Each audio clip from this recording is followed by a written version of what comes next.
everybody, welcome back, Unit 7, Finding a Spouse. Today we are going to work on reading 2. Let's open our textbook and let's go to page 160. Okay, there we go. Reading 2. What's wrong with tradition? Okay, look at the bold-faced words and phrases in the reading and think about the questions. We have number 1, which words or phrases do you know the meaning of? And number 2, can you use any of the words or phrases in a sentence? Okay, for answering these 2 questions, it's important that you look at the bold-faced words that are in the text. Yes, so you can look through it like monogamy, shocked, arranged marriage, everlasting. And then, that's it. So think about those words. Try to answer questions 1 and 2. Right now, you can pause your video. Go ahead. Great.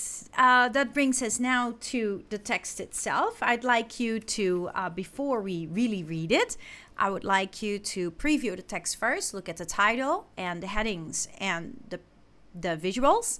Decide what type of text this is and what the purpose is. That you can do now.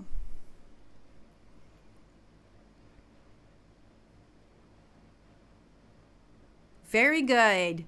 After having previewed, you're going to skim the text. So you're going to read the introductory paragraph, every first sentence, and the concluding paragraph in order to get the main idea. Please write down the main idea so when we meet in class, we can discuss that. Go ahead. Great. That brings us to activity 2. Read the letter to the editor from the student newspaper of an American university. It was written by an international student who believes strongly in his culture's traditional way of choosing a spouse. Okay, we're going to read this, but while you're reading, you can listen. Let's go.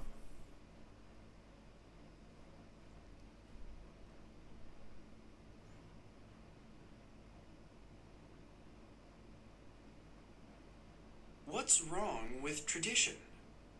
Dear editor, I am a 27-year-old student from Vietnam. My purpose in coming here is to get a business degree. I am extremely grateful to have the chance to get an education in a country of such great business leadership. However, I am tired of the questions that people ask me about my personal life. American students seem to think that their way of dating romantically before marriage is the only way. But I disagree. Let me give you an example from my own life.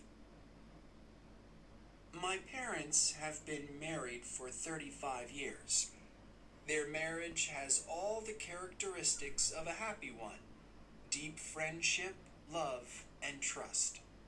They have 6 children, and I am the second son. Because of their help, I am able to study in the United States. They have always worked hard to raise their children in the right way and help them become good people. When I finish my degree, I will go back to my country and help my parents, just like they have helped me. This makes me think of our family life as a golden ring, something I am proud of. Because of my parents' example, I believe in monogamy for life. American people are always shocked when I tell them that my parents met for the first time on their wedding day. Americans can't believe that an arranged marriage could be happy, but I have seen my parents with my own eyes. They love each other faithfully, and they are proud of the children that their marriage has produced. They learned to love each other slowly as time passed.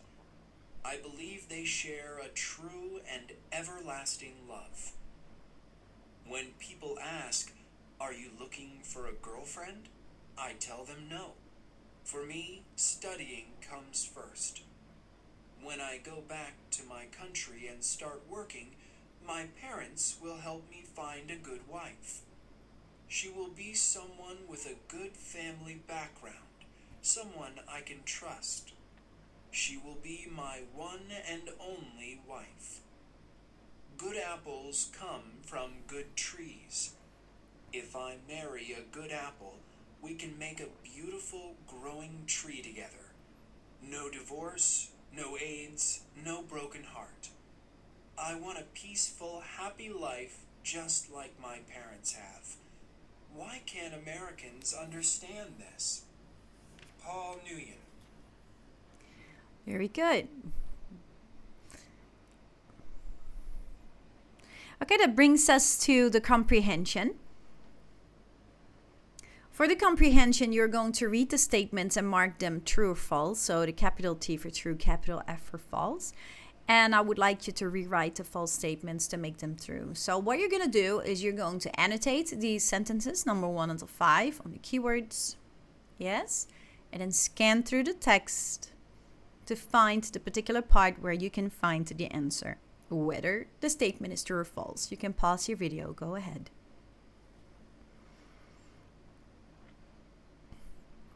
Great. That brings us to the reading skill. Understanding metaphors. Now, we also talk about this in our literature class, right?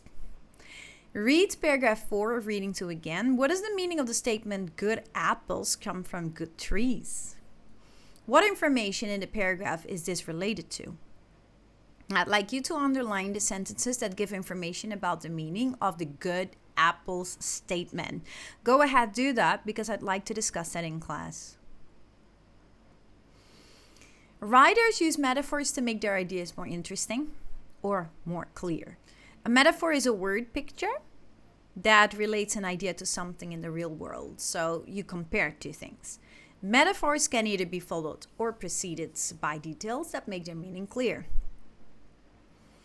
For example, good apples come from good trees. The statement good apples come from good trees follows the description of someone with a good family background, someone I can trust. A person's family background can be compared to a tree. If a tree is healthy and well cared for, it will produce good fruit. The writer adds details to show the good fruit that comes from having a good family background. So no divorce, no AIDS, and no broken heart. Okay? So metaphors are not only used in stories, but also in daily life, in our speech and in our writing. Right. Okay, look at the golden ring metaphor in paragraph 2. What details precede this metaphor? Please pause your video to answer this question. Great, that brings us to activity 3. Which characteristics of a golden ring are closely related to these details? I'd like you to give a check. You got to check 2. Between A, B, C, and D, please answer. Very good. Okay, so we use a lot of things in our speech and in our writing in order to give deeper meaning or to make things clear. That brings us to connecting the reading. So we're looking at text 1 and text 2. So our first step is to organize the information from reading 1 and reading 2, which contain information about the different ways of finding a spouse. Choose the letter of the best ending on the right to complete each sentence on the left. Number 1 is done for you. Traditional Chinese believed that parents could make better marriage choices than young people did. I'd like you to answer number 2, 3, 4, 5, and 6 as well. Go ahead.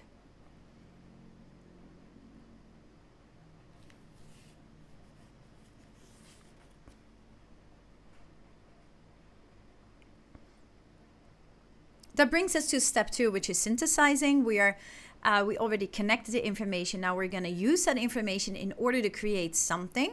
Imagine that you are taking a sociology class and your professor has asked you to summarize the different ways of finding a spouse in the cultures mentioned in reading 1 and reading 2. Use the information from step 1, which you just did, to complete the summary. This is a summary about arranged marriage. And I want you to use the information of step 1 to complete this summary. Okay, you can pause your video to answer this. Go ahead.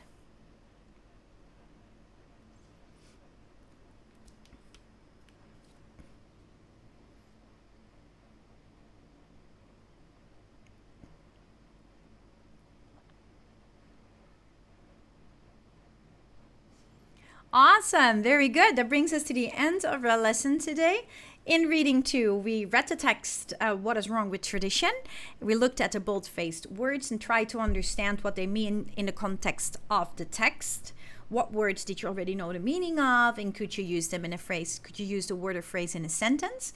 Then we did the comprehension. What statements are they? Were the statements true or false? By scanning through the text. We went over previewing and skimming, and the reading skill, understanding metaphors that are used in order to add meaning or deeper meaning to a text. Last, we connected the readings, reading 1 and 2, and completed a summary. Very good. You're amazing. I will see you very soon. God bless you. Bye.